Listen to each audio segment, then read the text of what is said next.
Inilah yang menimbulkan penjajahan di dunia. Inilah yang menimbulkan, disebut dalam bahasa Arab, al-ghazwul fikri. Penjajahan. Sesudah Perang Dunia Kedua sudah banyak negeri-negeri yang merdeka. Tetapi sekarang timbul lagi penjajahan baru. Apa? Penjajahan fikiran. Sehingga bangsa yang merdeka tadi tidak merdeka lagi fikirannya. Dia merdeka di dalam meniru kepada bangsa yang lebih kuat. Itu namanya terjajah juga. Jadi tuan-tuan yang terhormat, apa pangkalnya ini? Daripada nafsu serakah manusia. Nafsu serakah manusia sebagaimana tersebut di dalam hadis. Lau kana libni adama wadiyani min dhahabin labtagha thalithan wa ma yamla'u jawf ibni adama illa turab. Kalau manusia itu mendapat suatu lembah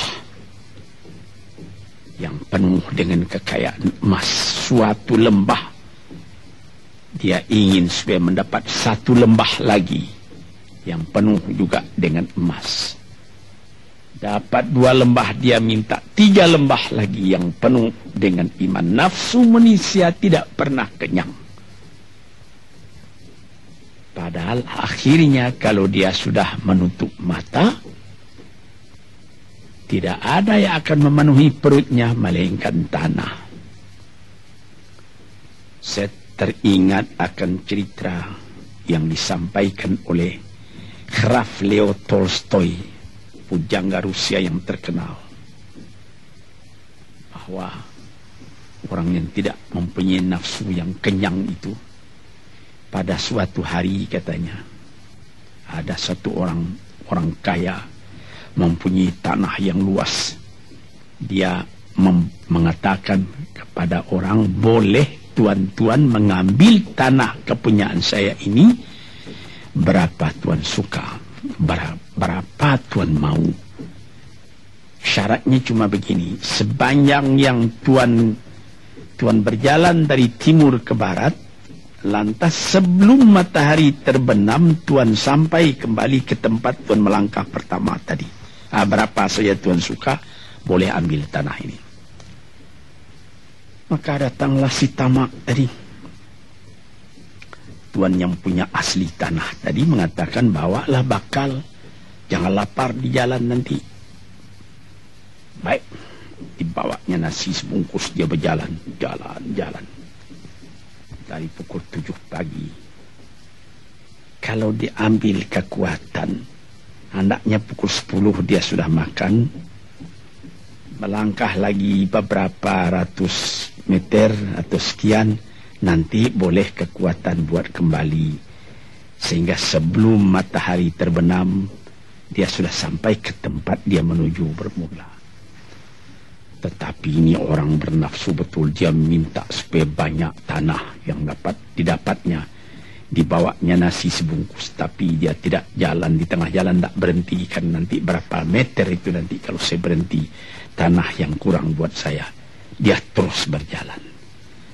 Dia tidak ingat bahwa kekuatan masa pergi yang lebih cepat dengan kekuatan masa pulang yang lambat itu dia tidak taksir. Dia berjalan saja cepat-cepat. Sudah pukul 1 hari, sudah jauh perjalanan. Lantas nanti kembali.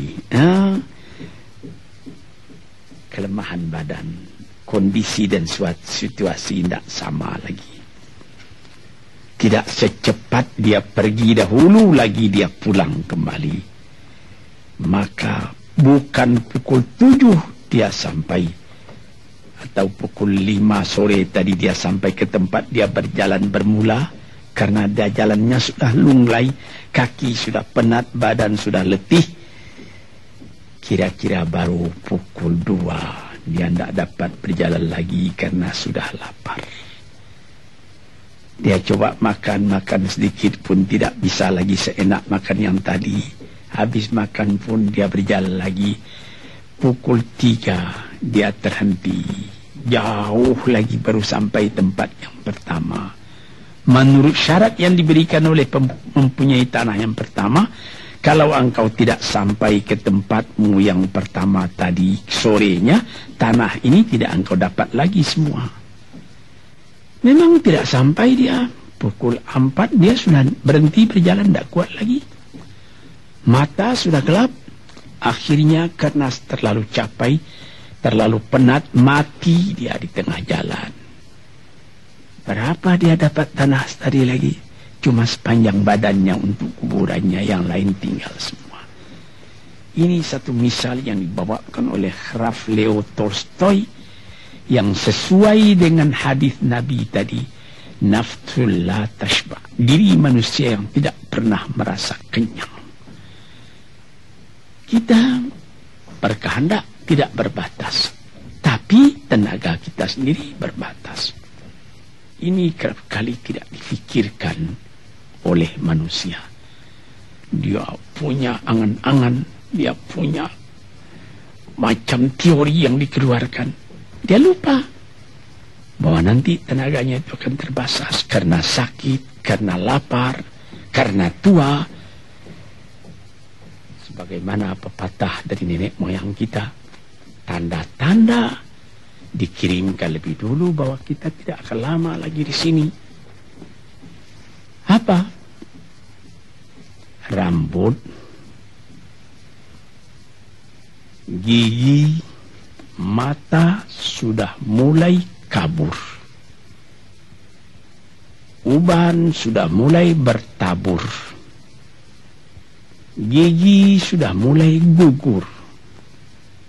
Kulit sudah mulai kendur. Kalau mata sudah kabur, uban sudah bertabur, gigi sudah gugur, kulit sudah kendur, sudah 4 perkara. Yang kelima ialah pintu kubur.